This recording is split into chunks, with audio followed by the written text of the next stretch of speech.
You're listening to the Shaun of the South podcast, brought to you by Food City, dedicated to providing you, their valued customer, with top quality products at the best value every day.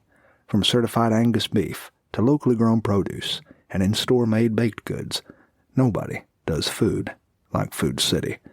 Find a store conveniently located near you at foodcity.com.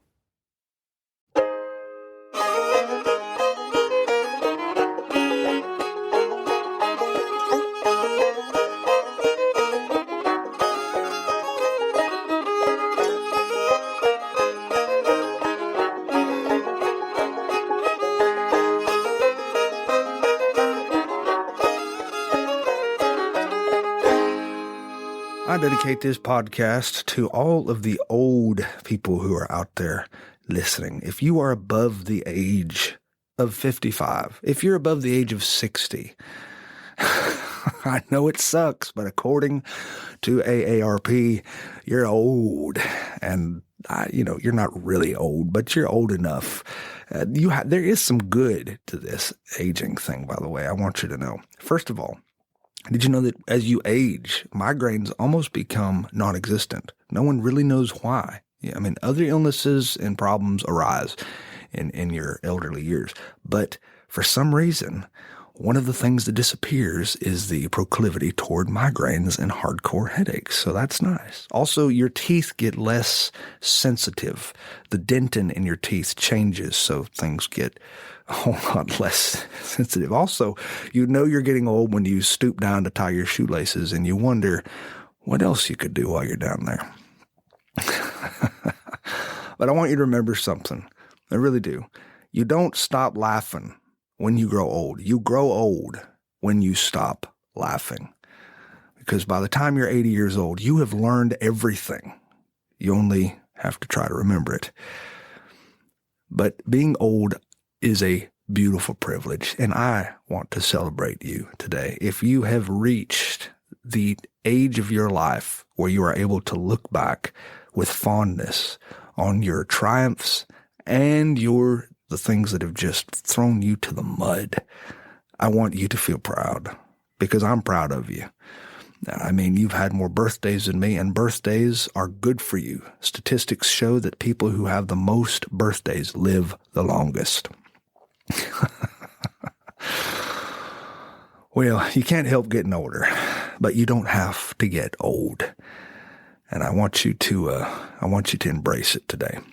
Old age is always 15 years older than what you are now. Remember that. I wrote a column about visiting a nursing home, and I would like to read it to you because there's something interesting happening in this country. Older people are often thrown to the edges of our perception. We don't think about them anymore. You turn on the television, what do you see? You see young people everywhere. You see tight buns and beautiful bodies and perfect faces without any smile lines or wrinkles. And there are no old folks.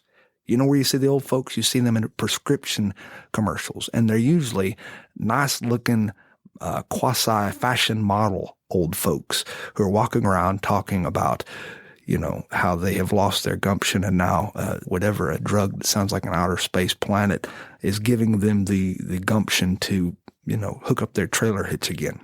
That's the only place you see them. You don't see old people. We're afraid of old people. And so we relegate them to this place in our society where we don't have to look at them. We don't have to see them. But they're not in our view anymore. And it kills me because they have so much to teach us. When I was a kid, we used to go visit the nursing home because my mother worked in a nursing home. And she said she'd kind of turn me loose at the door when she'd sign in and start getting ready for work. And she would find me later in the day standing in the living room with a passel of old people around me, a throng of old people kind of gathered around me like chickens around a June bug. And she said, everybody was kind of smiling and I was smiling. She realized that I had geriatric-itis. I was obsessed with old people. I loved old people, and I still do. And it's my greatest ambition in life to become an old person someday, God willing, when the creek don't rise.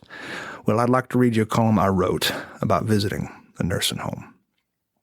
and this is called Scenes from a Tennessee Nursing Home. The nursing home had a piano, an instrument last tuned sometime during the Cold War.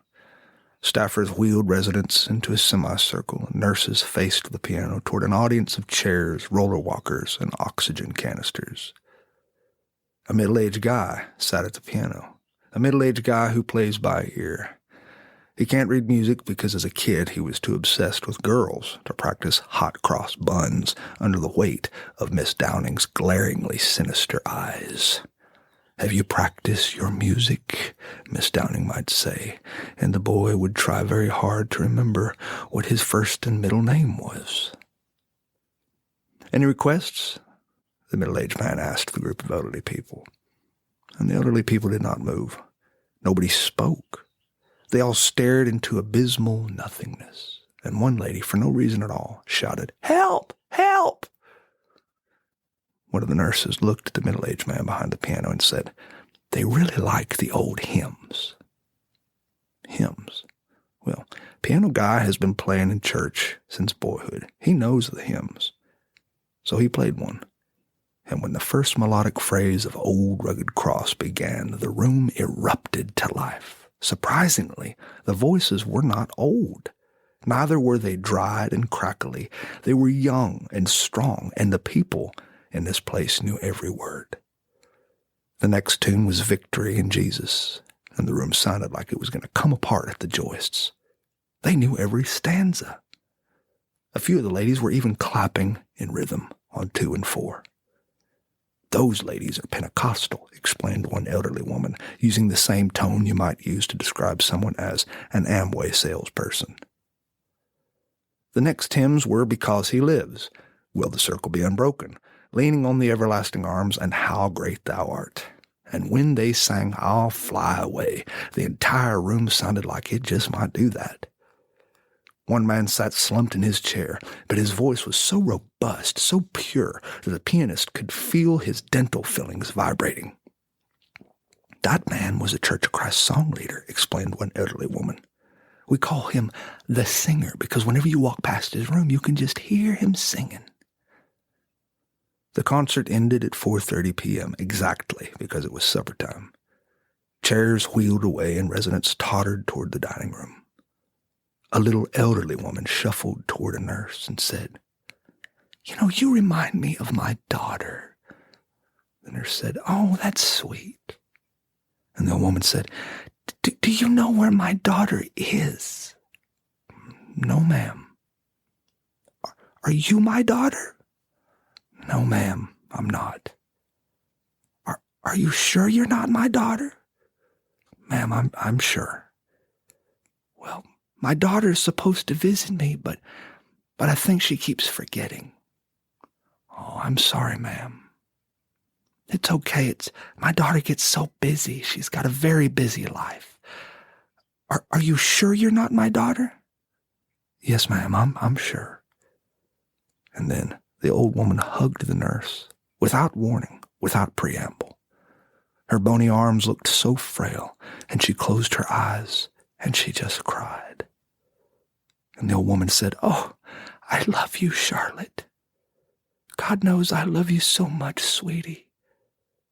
And even though the nurse's name is not Charlotte, the young woman held the old woman tightly and said, "I love you too, Mama."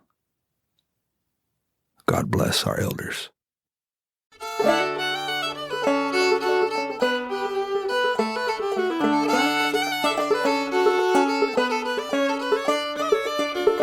Well, thanks for listening to Sean of the South. I've been your host today, Sean Dietrich, and it has been a true privilege. To find out anything more about what I do, you can visit SeanDietrich.com, or for those who are not particularly good spellers, you can visit SeanOfTheSouth.com, and there you can find out all sorts of information that you didn't know you didn't need to know about me. And while you're there, I hope you take the time to drop me a line. Tell me what's important to you. Tell me what's going on in your life. I'd like to hear it. And in case anyone hadn't told you today already, I love you. Now go say that to somebody else. Have a great day.